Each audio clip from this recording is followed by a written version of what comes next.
अभिषेक पांडे स्वागत करता हूं आप सभी का आपके अपने यूट्यूब चैनल वंदे मातरम 2.0 में। तो आज के इस सेशन में आज के इस वीडियो में हम कवर करने वाले हैं जैन धर्म, यानी जैन धर्म का इतिहास जो था वो छोटे सी वीडियो में कुछ मिनट की वीडियो में हम डिस्कस कर लेंगे। तो किसी भी एग्ज़ाम का पेपर देने जाने से पहले आप ये वीडियो एक बार ज़रूर देख के जाना, आपको बहुत हेल्प मिलने वाली है इस वीडियो से, क्योंकि इस वीडियो में सिर्फ मेन पॉइंट को ही डिस्कस किया गया है। सो चलिए स्टार्ट करते हैं। तो यहाँ पर हेडिंग पड़ी है आपकी जैन धर्म। तो आपकी जैन धर्म के बारे में यहाँ पे चर्चा करेंगे इस टॉपिक पे। तो यहाँ पे पहला पॉइंट जो आपका निकल के आता है कि जैन धर्म के संस्थापक एवं प्रथम तीर्थंकर वो कौन थे। तो जैन धर्म के संस्थापक एवं प्रथम तीर्थंकर कौन से थे, तो ऋषभ देव जी थे। उसके बाद अगला पॉइंट आता है जैन धर्म के 23वें तीर्थंकर, और बीच में आपके जैन धर्म के टोटल 24 तीर्थंकर हुए हैं। तो एक पहला आपको मालूम रखना है, उसके बाद 23 है, 24 है। 24 जो खुद आप महावीर स्वामी जी थे। तो जैन धर्म के 23वें जो तीर्थंकर कौन थे, तो पारसनाथ जी थे। 23वें नंबर के पारसनाथ थे, और प्रथम तीर्थंकर आपके ऋषभ देव जी थे। तो ये आपको याद करके रखना है। जो काशी के इक्ष्वाकु वंशीय राजा अश्वसेन के पुत्र हुआ करते थे, यानी जो आपके पारसनाथ थे ये इक्ष्वाकु वंशीय राजा अश्वसेन के पुत्र थे। इन्होंने 30 वर्ष की अवस्था में संन्यास जीवन को स्वीकारा, और इनके द्वारा दी गई शिक्षा कौन कौन सी थी उसके बारे में हम आइए डिस्कस करते हैं। तो पहला आपका पॉइंट था कि हिंसा ना करना, हिंसा ना करने के बारे में इन्होंने सुझाव दिया था। सेकंड था सदा सत्य बोलना, और थर्ड था चोरी ना करना, एवं आखिरी जो चौथा था वो संपत्ति ना रखना, यानी आपका संपत्ति उतने रखना जितने में हमारा काम चल जाए, ज़्यादा लालच नहीं फैलाना, इस टाइप का था। उसके बाद अगला पॉइंट निकल के आता है महावीर स्वामी, यानी महावीर स्वामी जी खुद जैन धर्म के 24वें एवं अंतिम तीर्थंकर हुए हैं। तो पूछा गया है, क्वेश्चन पूछा जा चुका है एग्जाम में कि टोटल के टोटल जैन धर्म में कितने तीर्थंकर हुए हैं। तो पहले आपके ऋषभ देव जी थे, 23वें आपके पारसनाथ जी थे, उसके बाद आपके 24वें एवं अंतिम तीर्थंकर वो कौन हुए हैं, तो महावीर स्वामी जी खुद हुए हैं। उसके बाद अगला पॉइंट निकल के आता है कि महावीर का जन्म 540 ईसा पूर्व, सॉरी गलती से निकल गया वो, तो 540 ईसा पूर्व में कुंड ग्राम वैशाली में, ये आपके जितने रेड कलर से पॉइंट आपके दिखाई पड़ रहे हैं वो मोस्ट इंपॉर्टेंट पॉइंट हैं, इनसे क्वेश्चन आपके एग्जाम में पूछा जा चुका है। तो महावीर स्वामी जी का जन्म 540 ईसा पूर्व में कुंड ग्राम वैशाली में हुआ था। इनके पिता सिद्धार्थ, इनके पिताजी कौन थे, तो सिद्धार्थ जी थे।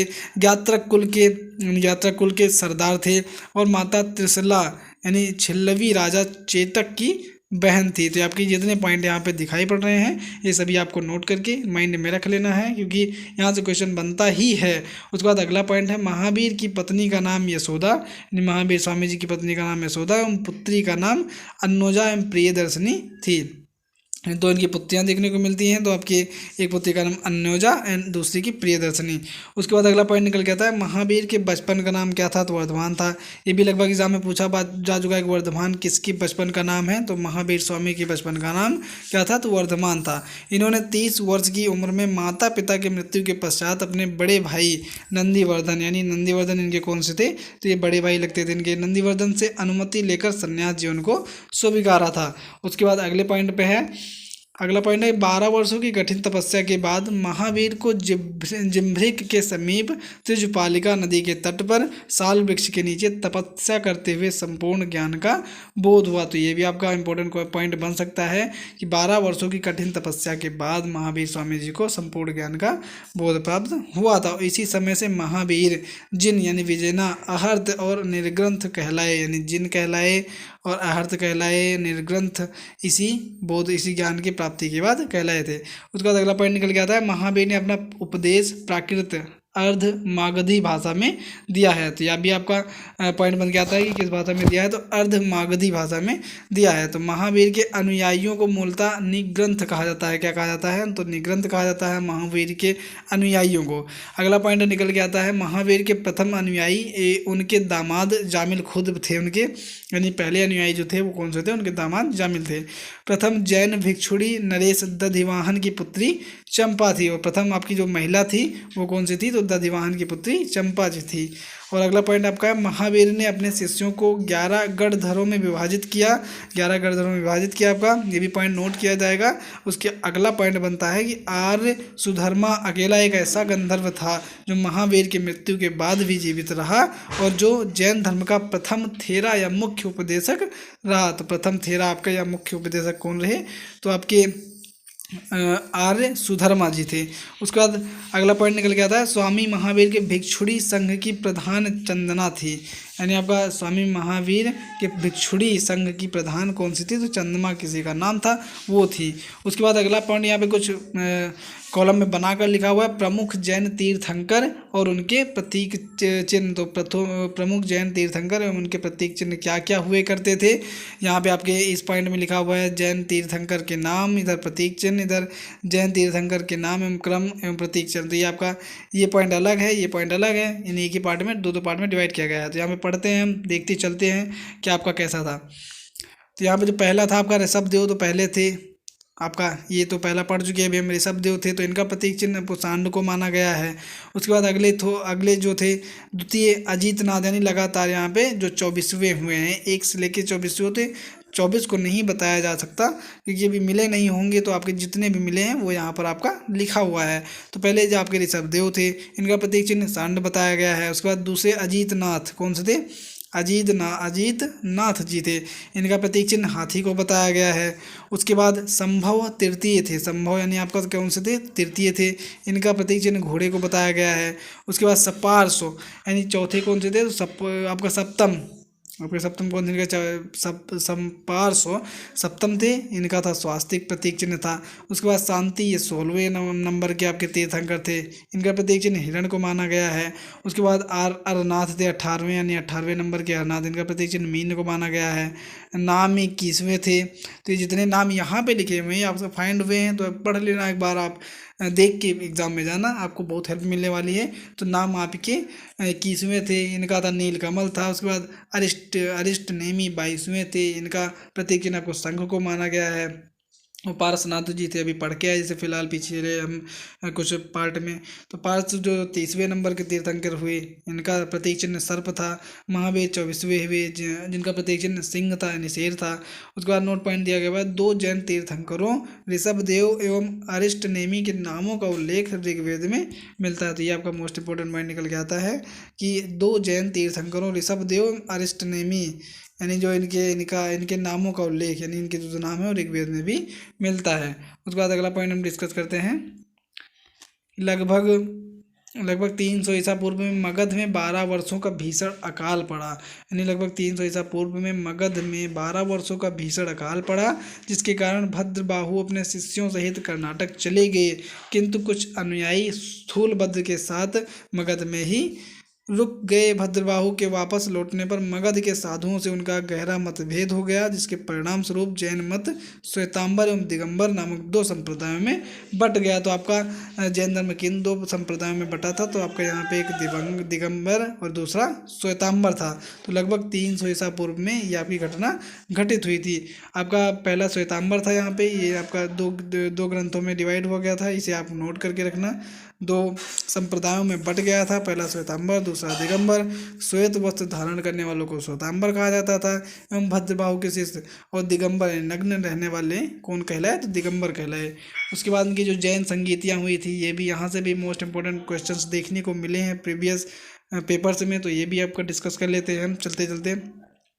तो आपकी पहली जो जैन संगीति थी वो कहाँ पे हुई थी, प्रथम जो जैन संगीति हुई थी वो 300 ईसा पूर्व में हुई थी। ये वर्ष आपको नोट करना है, कहाँ पर, पाटलिपुत्र में हुई थी। और इनके अध्यक्ष कौन से थे, स्थूलभद्र थे खुद। और उसके बाद द्वितीय कहाँ हुई थी, 512 ईस्वी में हुई थी द्वितीय, और ये वल्लभी यानी गुजरात में पड़ता था उस टाइम में, वल्लभी में हुई थी। उसके क्षमा श्रवण अध्यक्ष हुआ करते थे।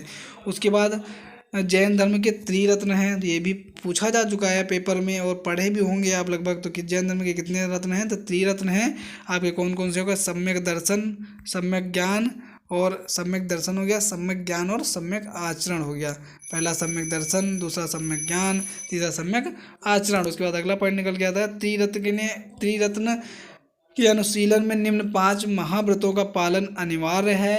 पहला आपका अहिंसा हो गया, यहाँ पे यानी हिंसा नहीं करनी है, सत्य वचन में से बोलना है, अस्तेय रहना है, अपरिग्रह रहना है, ब्रह्मचर्य रहना है, यानी ग्रह को त्याग देना है कम समय में ही, कम उम्र में ही। उसके बाद अगला पॉइंट निकल के आता है जैन धर्म के 4 वरों शिक्षा, अन्न, चिकित्सा और आवास के सिद्धांत ने इसे लोकप्रिय बनाने में मदद की। यानी शिक्षा वहाँ पे जरूरी था पाना, अन्न और चिकित्सा और आवास, यानी ये आपका इस वजह से ये लोकप्रिय बनने में मदद मिली है। उसके बाद अगला पॉइंट है, जैन धर्म में ईश्वर की मान्यता नहीं है। ये अब आपका ये जो लिखा है पढ़ लेना इसे, जैन धर्म में ईश्वर की मान्यता नहीं है। जैन धर्म में आत्मा की मान्यता है। अगला पॉइंट है, महावीर पुनर्जन्म कर्मवाद में विश्वास रखते थे।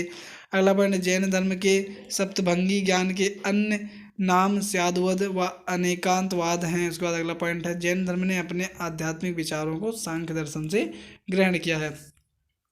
अगला पॉइंट निकल के आता है, जैन धर्म मानने वाले कुछ राजा थे। जैन धर्म मानने वाले कुछ राजा हुआ करते थे, तो वो आपके यहाँ पे नाम लिखा हुआ है। उदयन थे राजा उदयन, वंद राजा, चंद्रगुप्त मौर्य, कलिंग नरेश, खारवेल।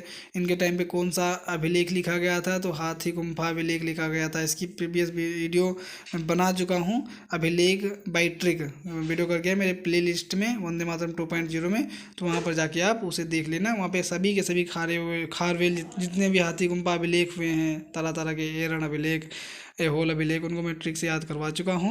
तो आप वंदे मातरम 2.0 में चैनल सर्च करके प्लेलिस्ट में जा करके वहाँ पर आप देख लीजिएगा। आप वहाँ पे देख लेना, आपको बहुत हेल्प मिल जाएगी उस वीडियो से भी। तो उदयन, वंद राजा, चंद्रगुप्त मौर्य, कलिंग नरेश, खारवेल, राष्ट्रकूट राजा, अमोघ वर्ष, चंदेल शासक, तो कुछ राजा थे जो जैन धर्म को माना करते थे। उसके बाद अगला पॉइंट यहाँ पे निकल के आता है, मैसूर के गंग वंश के मंत्री चामुंड के प्रोत्साहन से कर्नाटक के श्रवण बेलगोला में 10वीं शताब्दी के मध्य भाग में विशाल बाहुबली की मूर्ति, गोमतेश्वर की मूर्ति का निर्माण किया गया है। गोमतेश्वर की प्रतिमा कायोत सर्ग मुद्रा में है। किस मुद्रा में, जो जितने पॉइंट आपके रेड कलर में मिले हैं उसे नोट करना। और महावीर तपस्या की इस मुद्रा में वह अपनी चारों ओर के वातावरण से अनभिज्ञ हैं। उनके पैरों में सांप लपेटे हुए हैं तथा चींटियों ने मिट्टी के घरौंदे बना दिए हैं। यह मूर्ति 18 मीटर ऊंची है एवं एक ही चट्टान से काटकर बनाई गई। यह आपका फाइंड हुआ है वहाँ से।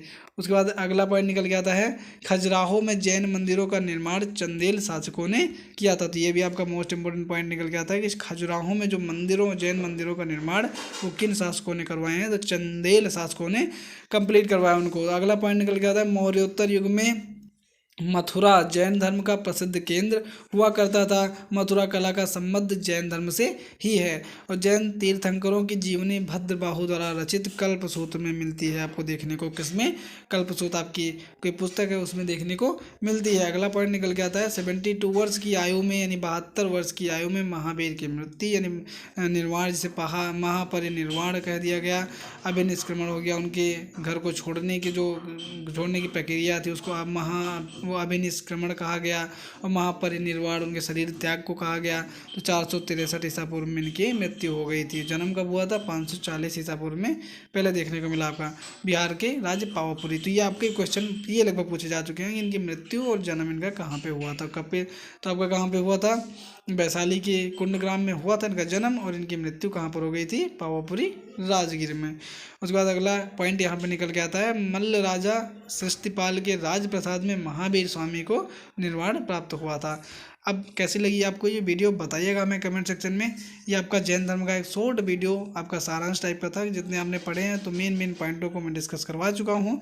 तो वीडियो को पूरा देखना, फुल वॉच करना। आपको किसी भी पेपर में जाने से पहले वीडियो एक बार ज़रूर फुल वॉच करके जाना, क्योंकि वीडियो को देखने पर आपको बहुत ही मदद मिलने वाली है। तो और मैं बता दे रहा हूँ कि आपका जो अभिलेख हुए हैं, अभिलेखों की मैं ट्रिक बना चुका हूँ, तो उसका आप वीडियो में सर्च करना। जितने भी अभिलेख हैं आपके 7 से 8 अभिलेख हैं, तो उनको मैं ट्रिक से याद करवा चुका हूँ। तो वीडियो में आप सर्च कर लेना, मेरा पहले चैनल सर्च कर लेना, वंदे मातरम 2.0, वंदे मातरम 2.0, वंदे मातरम 2.0। उसके बाद आपको चैनल खुल के आएगा, चैनल पे क्लिक करना होगा आपको, फिर आपको प्लेलिस्ट देखने को मिलेगा। प्लेलिस्ट में जाना तो 2 तरीके के प्लेलिस्ट में बना चुका हूँ, एक आपका यूपी वाला सीपेट क्लासेस हैं, प्रैक्टिस सेट्स हैं, और दूसरा है एंशिएंट इंडियन हिस्ट्री। तो वहाँ पे आप जाके क्लिक कर लेना, आपको देखने को मिलेगा प्राचीन भारतीय अभिलेख by trick by Vande Mataram. So thanks for watching this video.